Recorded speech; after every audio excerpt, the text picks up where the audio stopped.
बिन माँ की ननद पार्ट 2। शादी के बाद गुड़िया राहुल के घर आती है पहले ही दिन। देख बहू, तेरी माँ नहीं है लेकिन बुरा न मानना, तेरी भाभी थोड़ी तेज लगती है।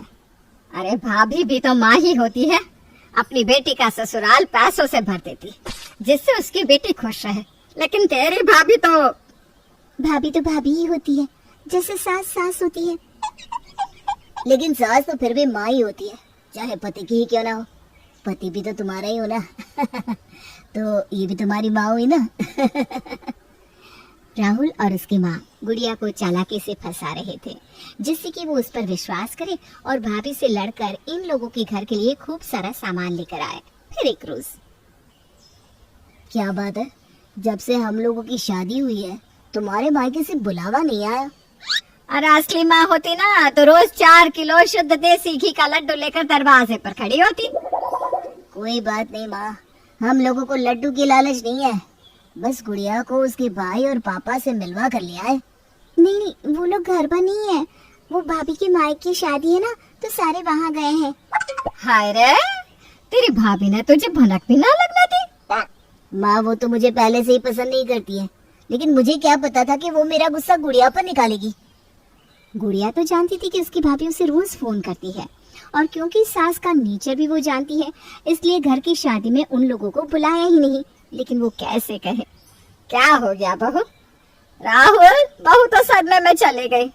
अरे कोई बात नहीं बहू, कोई बात नहीं। उधर रति का मन गुड़िया से मिलने का करता। वो चाहती थी कि गुड़िया कुछ दिनों के लिए उनके पास रहने आ जाए, लेकिन गुड़िया की याद आती है बहू, क्यों ना उसे कुछ दिनों के लिए बुला ले। लेकिन रति, गुड़िया को बुला ही लो और साफ साफ कह देना कि ससुराल वालों को लेकर ना आए। यही बात तो मैं और पापा भी कर रहे थे, लेकिन ये बोला नहीं जाता। देख बहू, कुछ कर बेटा। बस फिर क्या था, बहू पहुंच जाती है गुड़िया यानी कि अपने ननद के ससुराल। हाथ में होते हैं बहुत सारे बैग्स। गुड़िया भाभी के गले लगती है। भाभी, ये सब क्या है? तुझे साथ ले जाने की रिश्वत। जाकर कपड़े पैक कर, घर चलना है। लेकिन भाभी ये लोग। तो इन लोगों की चिंता ना कर, देख तेरी सास को कैसे संभालती हूँ मैं। कैसी आंटी जी? अरे बहू, तू तो माँ जी बोल। आंटी ना अपना सा नहीं लगता। वैसे ये हाथ में इतने सारे पैकेट कहाँ जा रही है? आप ही के घर आ रही थी। वो क्या है ना, गुड़िया को कुछ दिनों के लिए लेने आना था।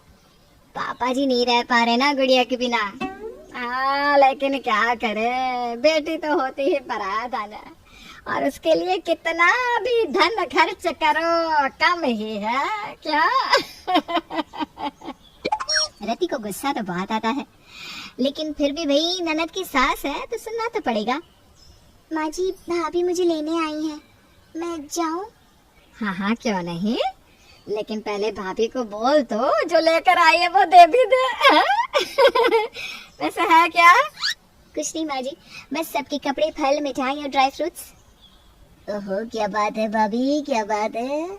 लग रहा है मेरे ससुराल वालों ने मेरा वजन बढ़ाने का जिम्मा ले रखा है। ले जाओ भाभी गुड़िया को और मजे करो बीवी, मजे करना। गुड़िया तैयार होकर मायके आ जाती है। मायके और ससुराल के घर दोनों में जमीन आसमान का अंतर था। पापा, बहुत बड़ी गलती होगी, कैसे घर में शादी करा दी। वहाँ तो दीवारें भी अजीब सी है और लोग भी।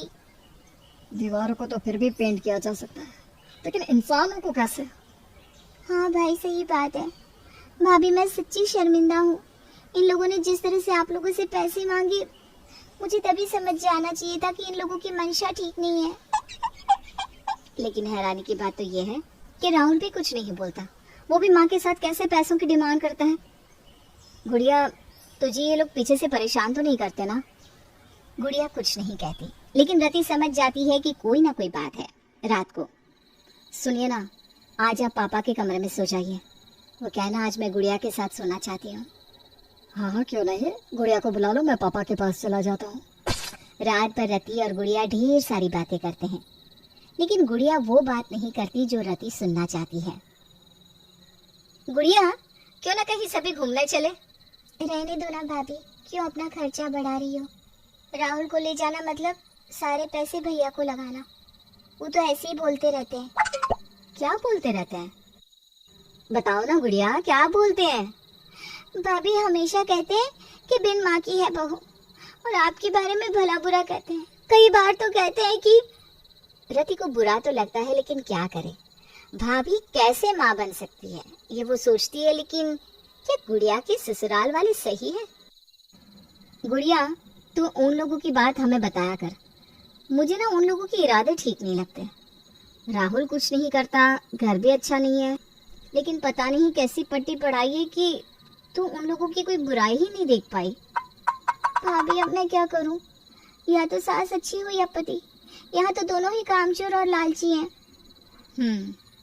एक बात कहूँ, या तो छोड़ कर आ जा या दोनों को लाइन पर लगा दे। कैसे लगा दूं भाभी? दोनों तो बस बैठे ही रहते हैं। सारा दिन दिमाग ये लगाते हैं कि कैसे बहू के घर से पैसे लेकर आ जाए। तो इसका मतलब इन लोगों को सबक सिखाना ही होगा। वो कैसे भाभी? लालची लोगों का कोई इलाज नहीं है ना? बहुत अच्छा इलाज है। बस अब तुम वो करो जो मैं बोल रही हूँ। रति को भाभी कुछ सिखाती है और वो सीख कर गुड़िया ससुराल चली जाती है।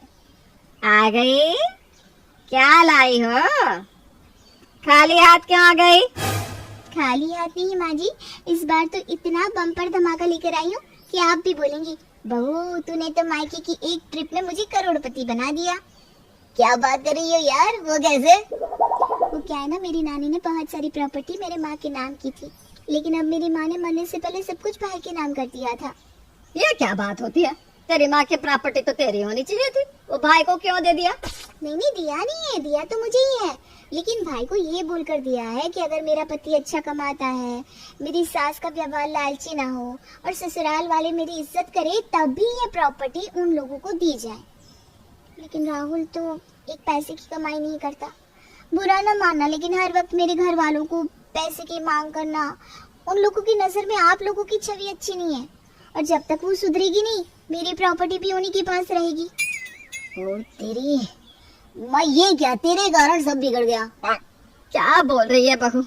देख, मेरे नहीं तेरे कारण। वो बोल रही है कि पति अच्छा कमाता हो। हाँ तो क्या हुआ? मैं तो कैसे जा रहा हूँ ना कमाने। वैसे भी स्टोर वाले मुझे बुला ही रहे हैं, वो भी मैनेजर बनाकर। आप ही नहीं जाने देती थी। हाँ तो जा ना, जाकर 4 पैसे कमा कर ला। बहू के घर वालों को अच्छा इंसान बनाकर दिखा। क्यों बहू, तभी तेरे नाम करेंगे ना प्रॉपर्टी। वैसे मैं क्या बोल रही थी बहू, अपने घर वालों को रात के खाने पर बुला ले। आज तो माँ जी मैं बहुत थक गई हूँ, खाना नहीं बना पाऊंगी। अरे बड़ी बोली है तू। किसने कहा तू अकेली है? मैं हूँ ना, आज से मैं भी तेरे साथ किचन का काम कर लिया करूंगी। मैं क्या कहती हूँ, राहुल को कुछ बन जाने दीजिए, फिर बुलाती हूँ। अभी तो घर भी कैसा बिखरा बिखरा सा है। राहुल अब प्रॉपर्टी के लालच में कमाने जाने लगा और सास भी गुड़िया से अच्छा व्यवहार करने लगी। कुछ महीनों बाद, राहुल माँ जी, मैं भाई भाभी को बुला लूं खाने में? हाँ क्यों नहीं। उन लोगों से मिले तुझे भी कितने महीने हो गए। फिर आप लोग प्रॉपर्टी की भी बात कर लेंगे। क्यों? गुड़िया, मुझे कोई प्रॉपर्टी नहीं चाहिए। खुद नौकरी करके मैंने देख लिया, समाज में इज्जत अपने पैसे और मेहनत से ही आती है। हाँ बहू, और थोड़े ही पैसे से तूने जो पूरा घर संभाला, भगवान तुझे किसी मायके की प्रॉपर्टी की जरूरत ही ना पड़े। बाकी घर वालों को बुला ले खाने पीने के लिए, लेकिन हम लोगों को उनसे कुछ नहीं चाहिए। मैं नहीं जानती थी कि मेरे बेटे के अंदर खुद इतनी योग्यता है कि वो किसी और की नहीं बल्कि अपनी ही प्रॉपर्टी खड़ी कर दे। क्या बेटा? गुड़िया खुश थी कि लालच देकर ही सही उसके ससुराल वाले और पति लायक इंसान